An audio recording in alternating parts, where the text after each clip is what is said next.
하나님이 주시는 말씀 여호수아 18장 1절에서 28절까지 말씀입니다. 자, 우리가 지금 18장 말씀을 읽었는데 전반부는 아직 땅을 분배받지 못한 나머지 지파들을 독려하는 장면이죠. 10절까지. 그리고 11절부터 마지막까지는 베냐민 지파가 이제 땅 분배를 받는 그런 말씀입니다. 그래서 베냐민 지파는 북쪽부터 북쪽의 경계, 그 다음에 시계 반대 방향으로 돌아가면서 서쪽의 경계, 남쪽의 경계, 그 다음에 동쪽 경계는 뭐예요? 요단강. 그래가지고 아주 짧게 나오죠. 자, 이렇게 북, 서, 남, 동 이렇게 순서로 베냐민 지파의 경계를 알려주고 그 안에 있는 도시들을 또 알려주죠. 그래서 12개 성읍, 또 뒤에 24개 성읍 해가지고 마을이 26개를 분파대로, 가족대로 제비를 뽑아서 나눠줬다. 그렇게 기록되어 있습니다. 자, 오늘 우리 특별히 앞부분에 해당하는 아직도 땅을 차지하지 못한 지파들을 독려하는 장면에서 조금 더 말씀을 살펴보죠. 첫 번째, 밀실에서 하지 마라. 밀실이니까 뭔가 좀 음침하죠. 이 밀실이 의미가 뭘까 좀 더 이따 살펴보고요. 자, 지금 땅 분배를 하고 있습니다. 땅 분배처럼 어려운 것이 없었을 것 같아요. 그동안에는 이 이스라엘 민족을 놓고 생각할 때 생존이라고 하는 것이 이들의 목표이지 않았을까 싶습니다. 어떻게든 살아남아야 된다. 사실은 이집트에서 생존이 말살될 뻔했잖아요. 거기에서 더 이상 이 민족이 커가는 것 볼 수가 없다. 그래서 태어나는 히브리 남자아이들은 다 죽여라. 그게 바로의 명령 아니었습니까? 살기 위해 사실은 어떤 의미에서는 실질적인 차원에서는 그래서 도망 나왔다, 탈출했다라고도 볼 수 있죠. 하여튼 생존이 목표였는데 생존을 위협하는 적이라고 표현할 수 있을까요? 그 생존을 위협하는 것이 바깥에 있었습니다. 이집트를 탈출해서 가나안까지 여정을 한번 생각해 보십시오. 이스라엘을 위협하던 여러 민족들이 있었죠. 먼저 애굽이 그랬고 나와서 얼마 안 돼가지고 광야에서 첫 번째 만난 아말렉, 그리고 계속해서 지금까지 오면서 결국은 싸웠어요. 전쟁이 있었어요. 모압, 암몬, 아모리 족속의 왕 시혼, 바산 왕 옥. 자, 그렇게 다 싸우고 싸워 외부에 있는 적들을 싸웠습니다. 가나안 땅에 와도요, 이스라엘 자손은 외부의 적인 가나안 족속들과 지금 싸우고 있는 것입니다. 이겼어요. 그리고 땅도 얻었습니다. 그것뿐 아니죠. 홍해, 광야를 지날 때 환경 자체가 이스라엘 생존을 위협했습니다. 먹을 것이 없었어요. 마실 물이 없었습니다. 물이 있어서 먹었는데 썼어요. 농사를 지을 수 없었잖아요. 광야에서 계속 떠돌아다녔으니까. 자, 이런 생존을 위협하는 것들이 바깥에 있었어요. 그동안에는. 자, 문제는 지금부터예요. 여기서부터. 이 땅을 이제 조금씩 얻어가고 있잖아요. 싸워서. 그런데 이 땅을 나눠야 됩니다. 나눠야 돼. 그동안 12지파는 살기 위해서 하나의 공통된 외부에 있는 목표를 향해서 서로 단결하고 힘을 모았습니다. 그런데 이제 여기서부터는요, 땅 나누는 이 순간부터는 지파끼리 이해가 충돌해요. 에브라임과 므낫세가 우리 어제 살펴봤지만 요구했잖아요. 우리 땅 좁다고. 우리 숫자가 이렇게 많은데 이 에브라임, 므낫세 합한 요셉 지파는 유다 지파보다 숫자가 더 많아요. 이 둘을 합해 놓으니까. 우리 땅 이거밖에 왜 안 되냐. 그런 불만과 요구들이 여기저기서 터져나왔을 것이다. 오늘 성경에서는 구체적으로 그런 얘기가 안 나왔지만 상식적으로 생각했을 때 그렇다. 그렇게 생각이 돼요. 그래서 에브라임, 므낫세뿐만 아니라 여기저기서 이 지파 저 지파도 땅 분배를 놓고 서로 방법을 제시하며 의견도 충돌하고 그랬을 것 같다 생각합니다. 더 좋은 땅을, 조금이라도 더 넓은 땅을 받기 위해서. 여호수아에게 에브라임 지파 사람들, 므낫세 지파 사람들이 요구했잖아요. 아마 그런 걸 믿지 않았을까요? 팔은 안으로 굽지. 여호수아가 우리 에브라임 지파 출신이잖아. 그런 요청, 그런 로비를 여호수아가 받았을 겁니다. 자, 어떻게 해야 모두가 다 받아들일 수 있는 공정한 땅 분배가 될 수 있을까? 오늘 말씀에서 그 해결을 위한 가장 중요한 말씀이 이때 나옵니다. 자, 1절 말씀이죠. 1절. 1절 같이 다시 한번 읽겠습니다. 이스라엘 자손의 온 회중이 실로에 모여서 거기에 회막을 세웠으며 그 땅은 그들 앞에서 돌아와 정복되었더라. 뒤쪽에 그 땅은 그들 앞에서 돌아와 정복되었다. 이 말은 이 무슨 말씀인가? 새 번역은 이렇게 번역해놨습니다. 이스라엘 자손이 그 땅을 정복한 뒤의 일이다. 이걸 먼저 번역하고 이스라엘 자손이 온 회중이 실로에 모여 거기에 회막을 세웠다. 이렇게 번역되어 있어요. 그 땅을 정복하고 나서 그리고 유다 자손과 지금 정복한 땅은 에브라임 므낫세 지파 여기까지 지금 나눴잖아요. 그리고 나서 실로에 성막을 세웠다. 이렇게 지금 볼 수 있습니다. 자, 실로에 회막을 옮겨 세웠어요. 그동안은 어디에 이 회막이 있었을까요? 언약궤가 어디에 있었을까요? 이스라엘의 본진이 가만히 보면 길갈에 있었어요. 길갈에.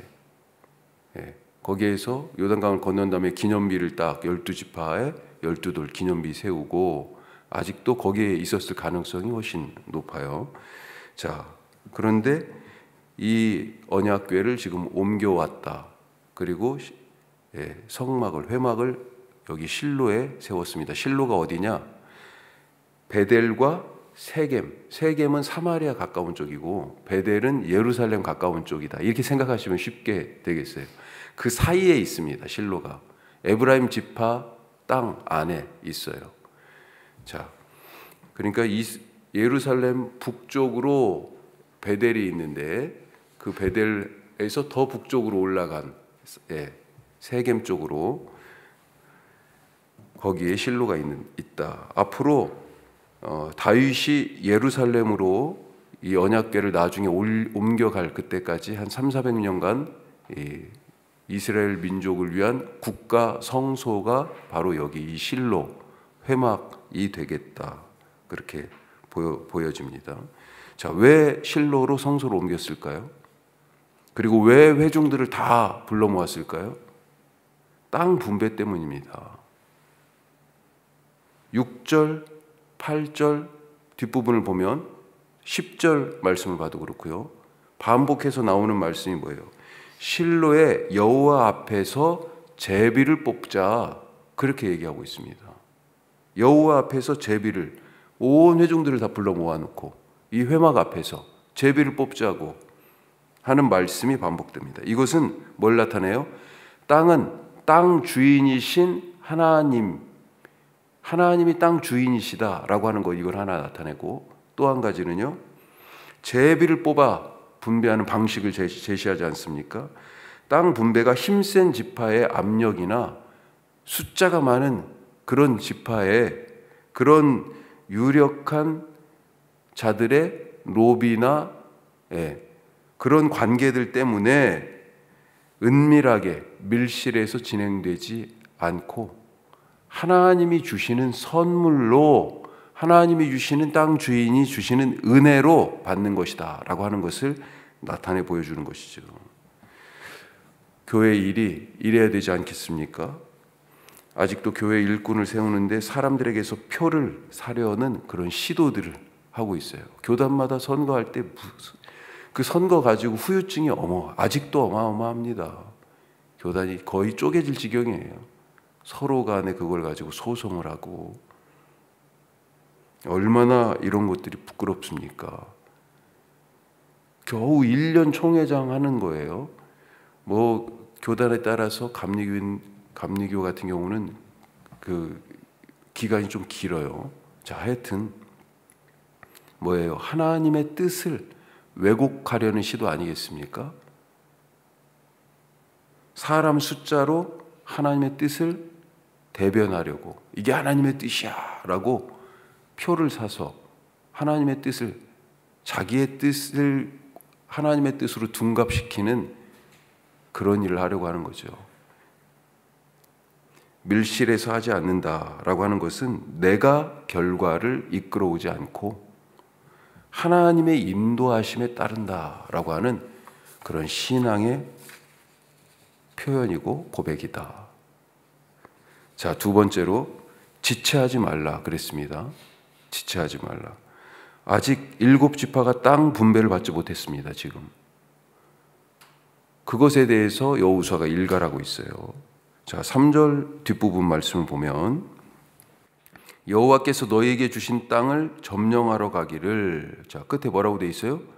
어느 때까지 지체하겠느냐, 이렇게 나무라고 있습니다. 무슨 말이에요? 왜 지체했다고 그러잖아요. 그렇죠?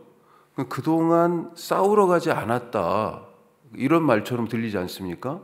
너희들은 왜 안 가는 거야 싸우러? 왜 이렇게 지체하고 있어? 자, 그도 그럴 것이 에브라임과 므낫세 지파가 땅이 좁다고 불평할 때 여호수아가 뭐라고 그랬습니까? 남아있는 땅이 아직도 많아 그랬어요. 너희들은 크고 강한 지파 아니야. 힘도 세잖아. 너희가 가서 싸워서 얻어 그랬습니다. 갈렙은 뭐라고 그랬어요? 오히려 먼저 나섰습니다. 헤브론은 나에게 주십시오. 저 산지는 그 전에 약속하신 것처럼 내가 가서 차지하겠습니다. 나에게 싸울 기회를 주십시오. 이런 거였어요. 그렇죠? 그런데 7지파를 두고는요, 너희들은 왜 안 싸우러 가? 왜 지체하고 있어? 이렇게 지금 나무라고 있습니다. 먼저 땅을 받은 유다나 에브라임, 므낫세 지파, 그냥 땅을 받은 것이 아니었다는 것입니다. 하나님이 이 땅을 선물로 주셨는데 이 선물은 지체하지 않는 순종, 다음 없는 감사, 이 순종과 감사라는 방법으로만 이 땅을 받을 수 있다. 하나님이 아무리 하늘에서 복을 퍼부어 주셔도 자기 인생의 그릇을 딱 엎어놓고 있으면 한 방울도 그 은혜가 담길 수가 없어요. 하나님이 복을 안 주신 게 아니잖아요. 이런 뜻에서 여호수아는 7지파에게 3명씩 선발해라. 그리고 온 땅을 두루 다니면서 너희가 받을 땅의 그림을 그려와라 그랬습니다. 그리고 실로 여호와 앞에서 자기들이 뭔가 하나님의 뜻을 조작하려고 한 게 아니고요, 하나님 뜻대로 하시옵소서, 우리에게 선물로 주시옵소서라고 제비를 뽑아 지파별로 나누어 줬습니다. 이걸로 끝이 아니에요. 자, 지파별로 나눠 주고 나서 끝이 아니라고요. 남은 일이 있어요. 주신 땅을 싸워서 얻는, 지체하지 않는 순종. 그래서 더 이상 지체하지 마라 말씀하고 있습니다. 자, 한 가지 더, 세 번째, 비전을 그려라. 비전을 그려. 아직 땅 분배를 받지 못한 7지파, 자, 요단강을 건넌 후에 지금까지 이 사람들이, 이 지파들이 뭘 하고 있었을까요? 이들은 목적을 상실하고 방향을 잃어버렸습니다. 그러니까 이러지도 저러지도 못하고 지금 어정쩡하게 이 약속의 땅에 와가지고 그러고 있는 거예요. 다시 말씀드리지만 약속의 땅에 왔다고 저절로 땅이 얻어지는 것이 아니에요. 땅 그림을 그려와라, 이 얘기는요, 너희들이 잊고 있는 게 있어. 그 잊고 있는 것을 일깨우는 그런 말이에요. 잊혀진 비전을 다시 한번 생각하게 하는 그런 명령입니다. 요단강을 건너올 때 이 아직 땅 분배를 받지 못한 7지파 마음이 어땠을까요? 요단강을 건너올 때, 야, 드디어 여기다. 예? 하나님이 주시는 땅에 대한 그림이 앞으로 어떻게 살까? 그 땅에 대한 기대가 있었습니다. 새로운 삶에 대한 청사진이 있었어요. 유다와 에브라임과 므낫세 지파, 이 사람들은요, 그 비전을 현실로 바꿔냈잖아요. 땅을 지금 얻었습니다. 하지만 이 나머지 7지파 이들의 비전은 어떻게 됐습니까? 여호수아가 땅 그림을 두루 다니면서 그려와라 한 것은 너희가 왜 이 땅에 왔느냐라고 하는 그 목적을 잃어버렸어. 그 물음부터, 그 질문에서부터 다시 시작하라는 것입니다. 그 목적을 회복하고 비전을 세우라는 권면이 아닐까, 그렇게 이 말씀이 들려요. 나는 오늘 왜 여기 있는가? 이 시대를 살아가는가? 하나님은 왜 나를 여기에 두셨는가? 오늘도 그 질문에 답을 하시면서 살아가실 수 있기를 바랍니다.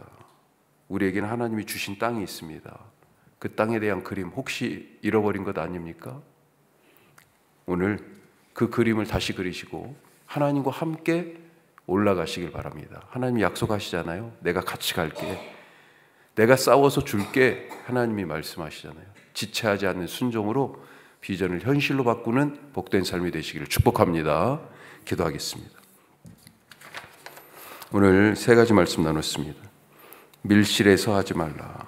밀실, 이건 뭐예요? 내 힘으로, 억지로가 아니라 하나님의 뜻대로입니다. 또 지체하지 않는 순종, 잃어버린 꿈, 비전을 다시 확인하고 찾고 내가 왜 이 자리에 있는지, 하나님이 여기다 두셨는지 그림을 다시 그리라고 하십니다.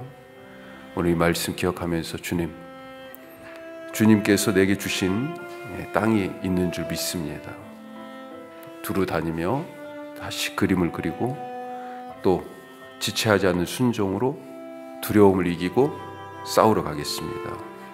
오늘 그렇게 하나님이 주신 은혜에 누리게 하옵소서. 기도하시고요. 우리 선교 동역지 8곳 위에서 기도하시기 바랍니다. 임마누엘 교회, 그 다음에 툴라이 미션, 필리핀 마닐라 근교에 다 있고요. 캄보디아 시엠립의 행복한 집. 시엠립은 앙코르와트라고 하는 유명한 사원이 있는 도시예요. 2번째 큰 도시죠.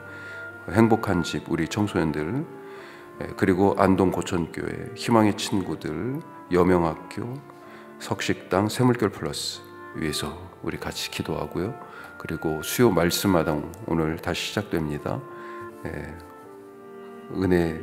은혜가 넘치는 그런 배움과 믿음이 성장하는 시간 되게 하옵소서. 우리 기도하실 수 있기를 바랍니다. 기도하겠습니다.